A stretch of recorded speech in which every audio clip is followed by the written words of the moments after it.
A simple no is usually the end of the line, but for some people it's a direct invitation to unleash a level of stupidity that should probably be illegal.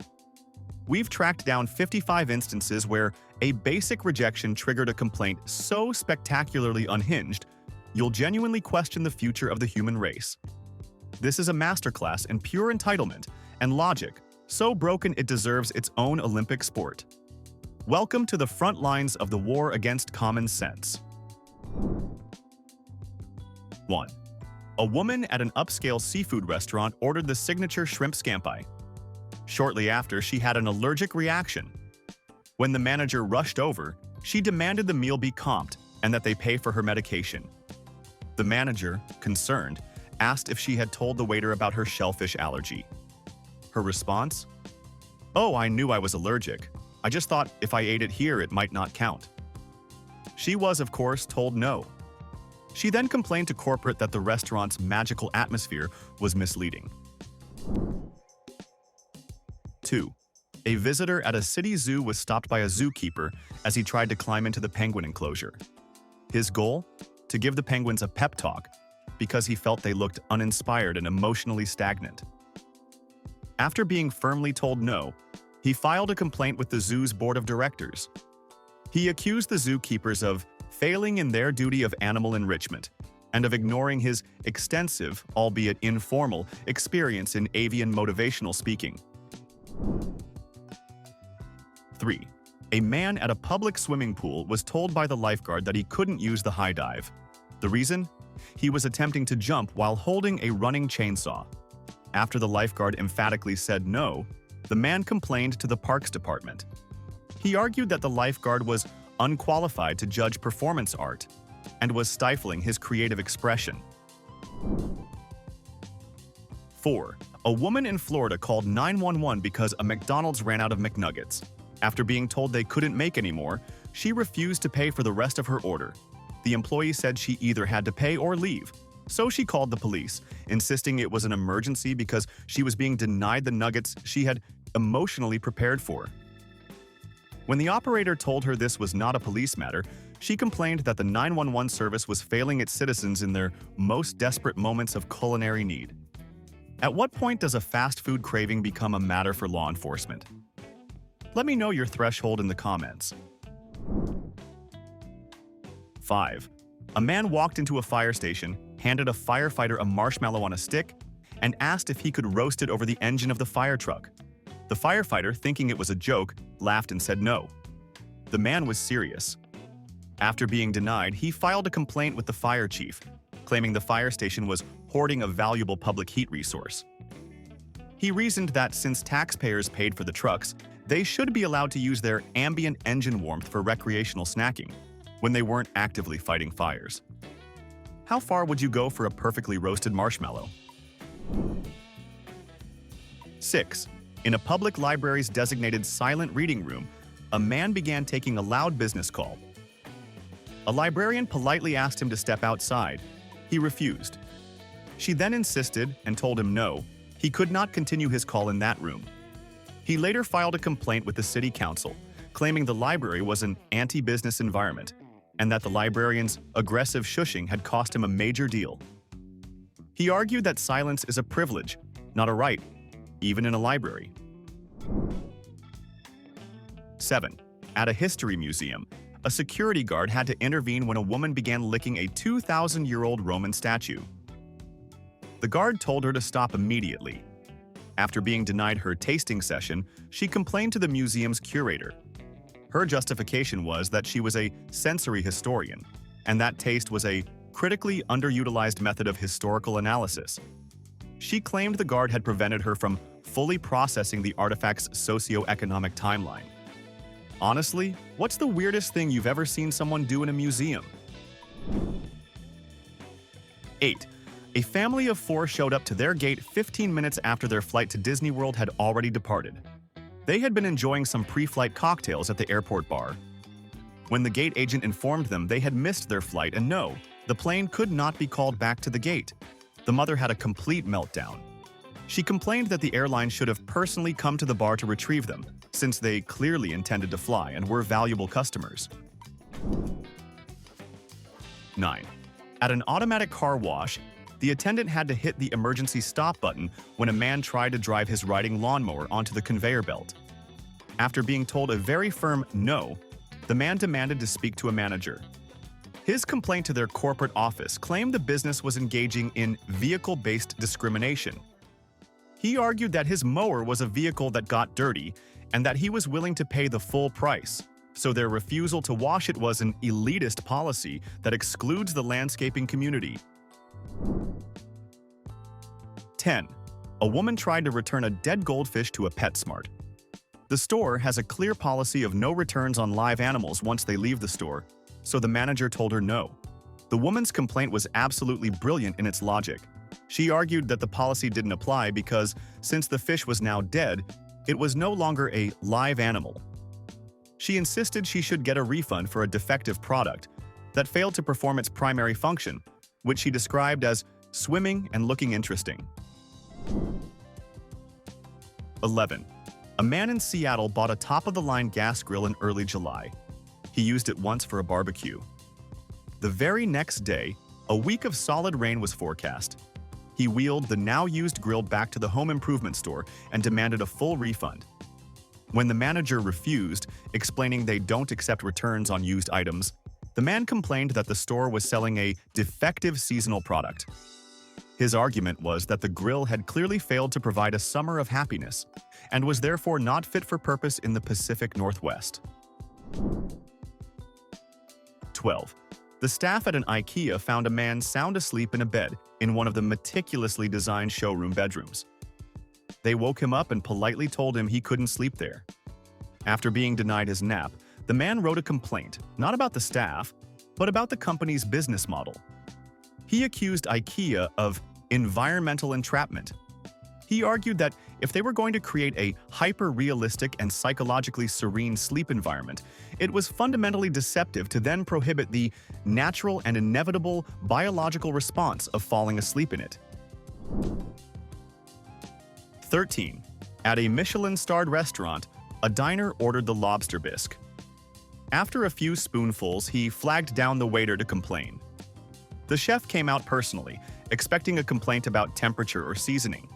Instead, the man stated the bisque had an obscene amount of lobster in it. He argued that the large, generous chunks of meat were overpowering the delicate, nuanced flavor of the broth. When he was told no, they would not be remaking the soup with less of its most expensive ingredient, he left a review calling the chef a heavy-handed brute with no respect for subtlety. 14. A man called 911 to report a crime in progress. When the dispatcher asked for the nature of the emergency, he said a pizza delivery place was holding his pepperoni pizza hostage. The driver was stuck in traffic, making the delivery 15 minutes late. The dispatcher calmly told him this was not a police matter and hung up. The man called back and filed a complaint against the dispatcher, claiming she was an accessory to the theft of his dinner, and showed a shocking lack of concern for a citizen on the brink of starvation. 15. A man at a Best Buy tried to return a laptop because his cat didn't like it. He claimed that every time he turned it on, his cat would leave the room. When the Geek Squad employee told him no, that wasn't a valid reason for a return, the man became indignant. He filed a complaint stating the store was selling products that were feline incompatible. He argued that in the modern home, pet friendliness was an essential feature, and the laptop's failure to secure his cat's approval was a clear design flaw. 16. A tourist at Yellowstone National Park marched up to a park ranger station to file a complaint. He was angry because he had been driving around for 3 hours and hadn't seen a single bear. The ranger explained that the bears are wild animals and don't operate on a schedule. The man was not satisfied. When he was told no, he could not get a partial refund on his park entrance fee. He demanded to see the bear manager and accused the National Park Service of gross mismanagement of their wildlife assets. What's the most entitled thing you've ever seen a tourist do? 17. A guy bought a brand new top-tier smartphone advertised as water-resistant. The next weekend, he took it scuba diving and tried to film a fish at a depth of 80 feet. The phone, unsurprisingly, died instantly. He went to the phone store and demanded a free replacement. When the employee pointed to the fine print specifying resistance up to 6 feet for 30 minutes and said no, the man complained that the company's advertising was deeply misleading to aspiring marine biologists and was crushing the dreams of amateur documentarians. 18. A farmer in rural Kansas attempted to pay his annual federal income tax by delivering 214 live chickens to his local IRS office. When the bewildered agent told him absolutely not, they only accept legal tender, the man was outraged. His formal, written complaint to the Treasury Department stated that the IRS's refusal to accept his poultry was a slap in the face to America's agrarian roots. He argued that while the US dollar was a fiat currency of fluctuating value, a chicken was a tangible, protein-based asset, and their policy was a form of species-based financial discrimination. 19. On a Caribbean cruise, a passenger from rural Nebraska stopped a Filipino crew member in a hallway and asked for directions to the ship's casino. The crew member, who spoke perfect English, gave him clear instructions. The passenger then complained to the purser's office that he was uncomfortable with the high number of foreign staff. His reasoning? He claimed that if the ship were to sink, he doubted the crew would be able to direct him to the nearest lifeboat in a way a real American would understand. When told his complaint was baseless, he accused the cruise line of endangering passengers. 20. A man at a 24-hour gym was found by the night manager using the padded leg press machine as a bed, fast asleep with a pillow he'd brought from home. The manager woke him up and told him he couldn't sleep on the equipment. After being denied his makeshift bed, the man wrote a formal complaint to the gym's corporate office. He argued that their no sleeping rule was discriminatory against his holistic fitness lifestyle, which required him to enter a meditative sleep state immediately after a workout to maximize his gains. 21. A woman at the post office tried to mail a single, unpackaged potato with the address written on it in Sharpie. The clerk politely informed her that it needed to be in a box, or at least a padded envelope, to be processed. She told the woman no, she couldn't just slap a stamp on the potato. The woman then filed a formal complaint with the Postmaster General, claiming the USPS was anti-organic, and that forcing her potato into a synthetic prison of a box was an affront to nature and violated the potato's right to travel freely.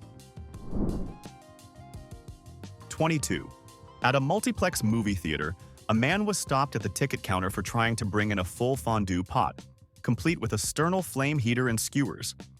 The manager was called and, for obvious safety reasons, told him no.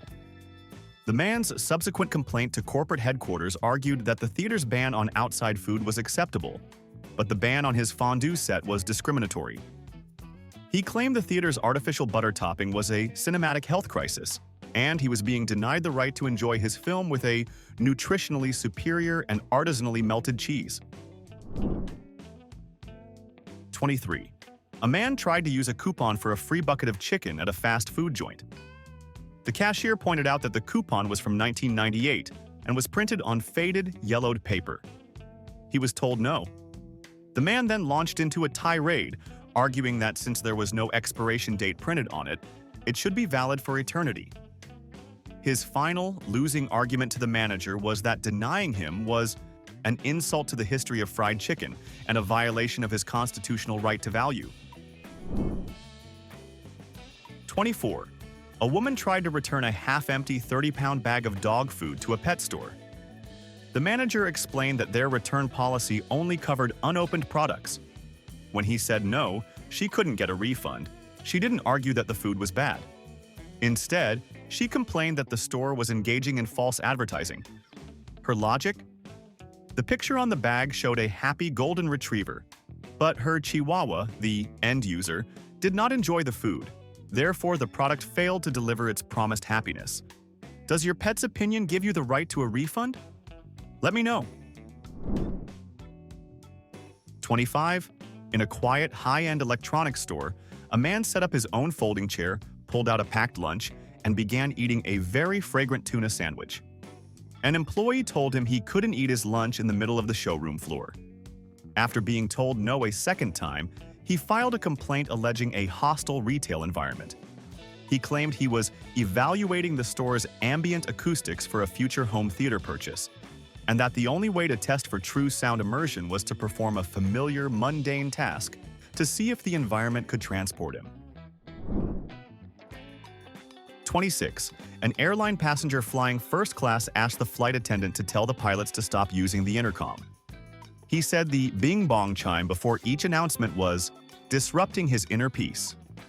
The flight attendant explained that the announcements were federally required for safety and politely said no.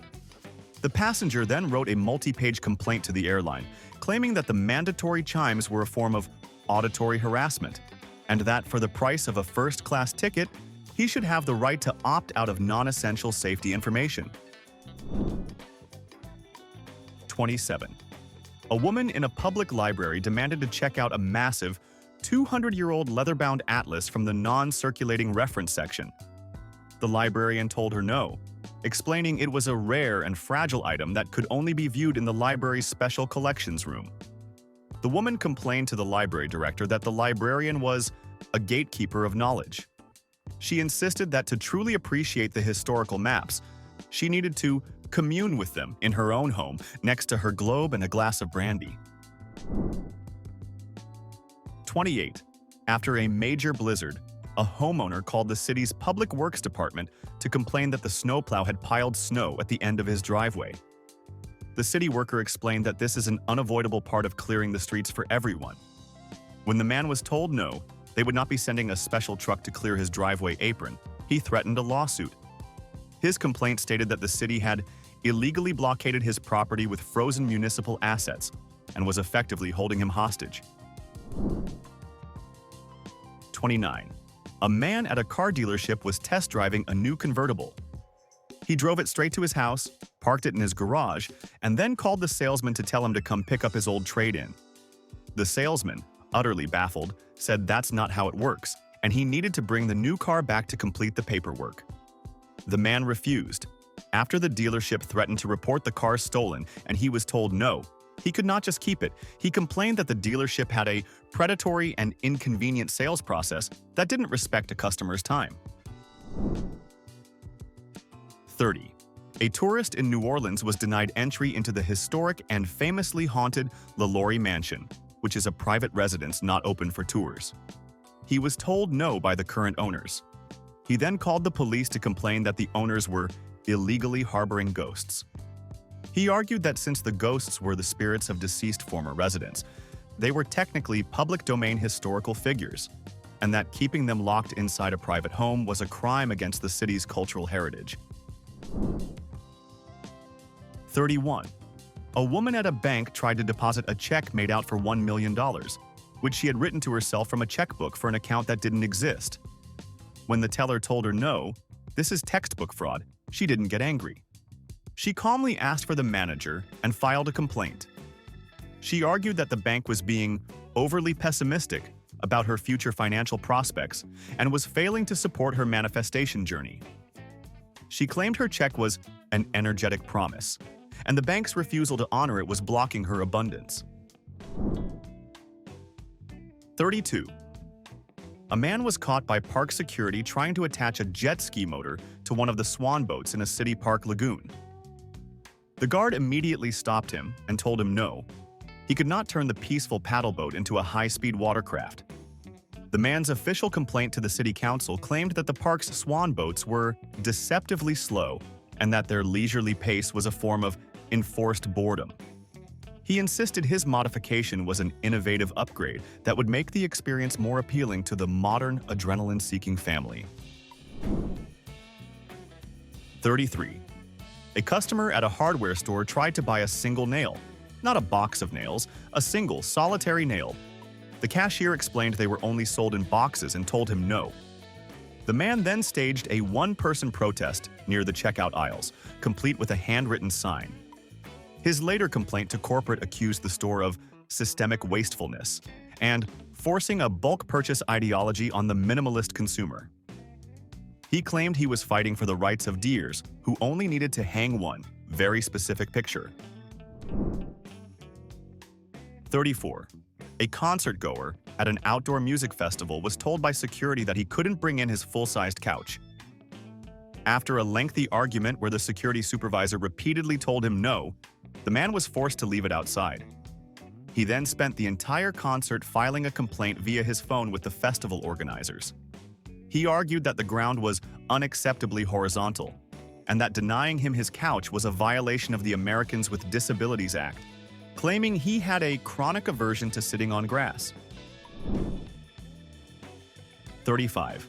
A woman at a Build-A-Bear-style workshop brought in a frozen turkey and demanded the staff stuff it with cotton and put it in a little pirate costume. The employee, completely stunned, told her they could only work with the plush animal skins they sell in the store. When the manager confirmed the no, the woman complained that the store was speciesist and was suppressing her vision of a swashbuckling Thanksgiving. She insisted that poultry deserved the same opportunities for costumed adventure as teddy bears. 36. At a public tennis court with a 1-hour time limit on busy days, a man refused to leave after his hour was up. He was in the middle of a game with his dog, who was running around chasing balls. When the court official told him no, he couldn't keep playing. He complained that the official was ignoring the athletic potential of his canine partner. He argued the 1-hour rule should be waived because his dog was on the verge of a major breakthrough in its backhand, and stopping now would be detrimental to its development. 37. Picture this. A father takes his 8-year-old son to a theme park and puts him on a roller coaster named the Vortex of Terror. The kid, predictably, comes off the ride terrified and in tears. The father stormed over to guest services, demanding a full refund for his park tickets. When the staff member told him no, explaining that the ride is clearly marked as high intensity, the father complained that the name was irresponsibly accurate and that they should have done more to manage his child's expectations of terror. 38. A guest at a hotel complained that the Do Not Disturb sign he hung on his door wasn't working. The manager was puzzled, as housekeeping records showed they had honored the sign and not entered his room all week. The guest clarified, "No, it's not working on the universe.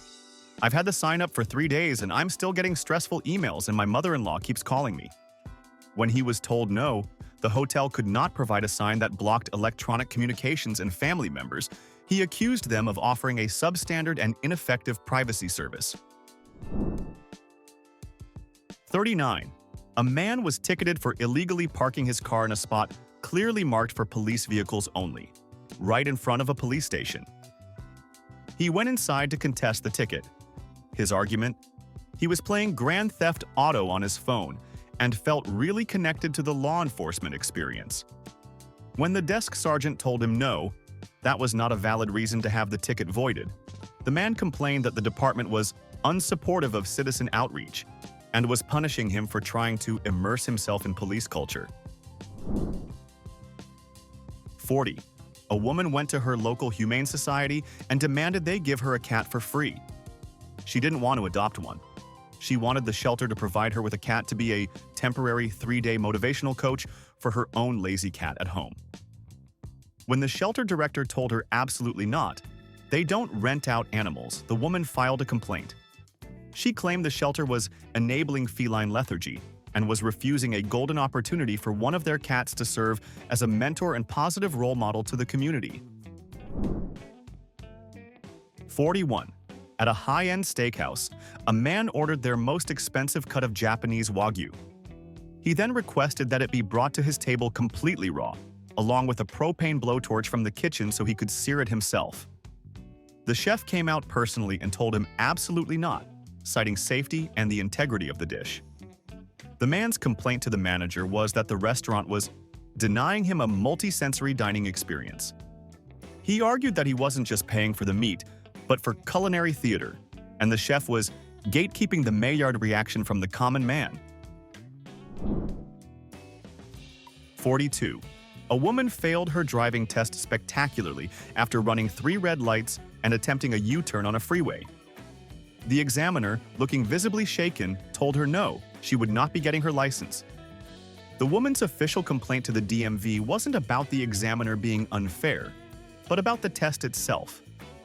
She claimed it was biased against intuitive and holistic drivers.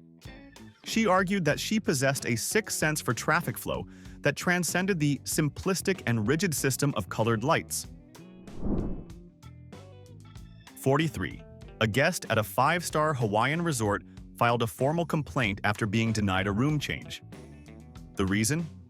His oceanfront suite was, and I quote, too loud. He claimed the sound of the waves crashing on the shore was preventing him from getting a good night's sleep. When the hotel staff politely explained that they, unfortunately, did not have a volume knob for the Pacific Ocean, he accused them of false advertising for promoting a relaxing beachside experience. 44. A tenant in a large apartment complex was told by the building superintendent that no, he was not allowed to install a full-sized water slide from his 5th-floor balcony down to the community pool. The complaint he filed with the property management company was a masterpiece. He claimed their refusal was an act of hydro-discriminatory practice and that they were stifling innovation in personal aquatic transit.